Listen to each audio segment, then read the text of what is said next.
प्रणाम। एक विनती है आपसे। कहिए राजन। पिछले कई दिनों से मेरे स्वप्न में मेरे पिताश्री आ रहे हैं।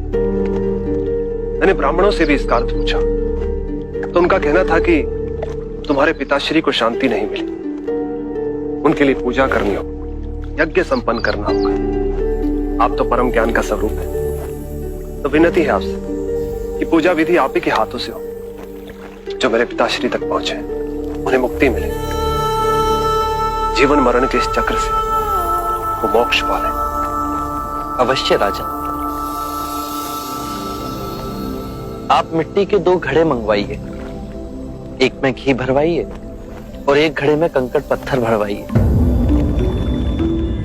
और उन दोनों घड़ों के मुंह कपड़े से बंधवा दीजिए और उन्हें लेकर नदी के तट पर आइए। मैं वहीं आपकी प्रतीक्षा करूंगा। मैं भी इसका प्रबंध करता हूं महाराज।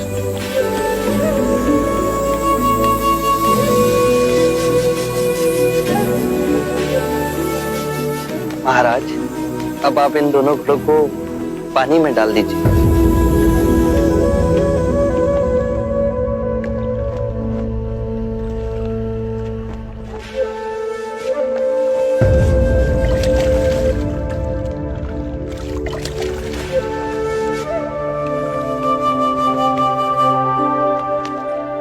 महाराज, अब इन दोनों घड़ों को आप तोड़ दीजिए।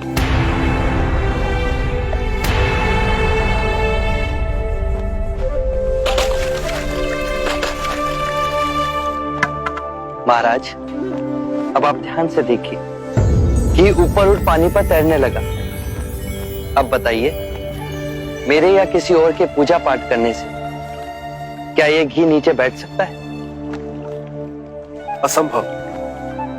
ये तो घी का स्वभाव ही नहीं। सत्य कहा आप। उसी प्रकार किसी भी पूजा पाठ, विधि विधान, कर्म कांड के द्वारा पानी के अंदर डूबे हुए कंकड़ पत्थर क्या ऊपर आ तैर सकते हैं? नहीं बुद्ध, ये तो प्रकृति के नियम के विरुद्ध है। तो हम प्रकृति से भिन्न कैसे हो? हम भी तो प्रकृति का ही रूप है। सत्य कहा बुद्ध। एक सत्य ये भी है राजन, यदि हमारे पूर्वजों ने अपने जीवन काल में कंकड़ पत्थर बोए, दुष्कर्म किए, तो वो स्वाभाविक ही कंकड़ पत्थर की तरह नीचे बैठ जाएंगे। और यदि उन्होंने अपने जीवन काल में सत्कर्म किए तो स्वाभाविक ही घी की तरह ऊपर आ तैरने लगेंगे। जो बोएंगे वही काटेंगे। परंतु इस शरीर रूपी जीवन काल में ही नहीं, अपितु इस शरीर रूपी जीवन काल के पश्चात वाली यात्रा में भी हम जैसे कर्म करेंगे वैसा ही फल मिलेगा।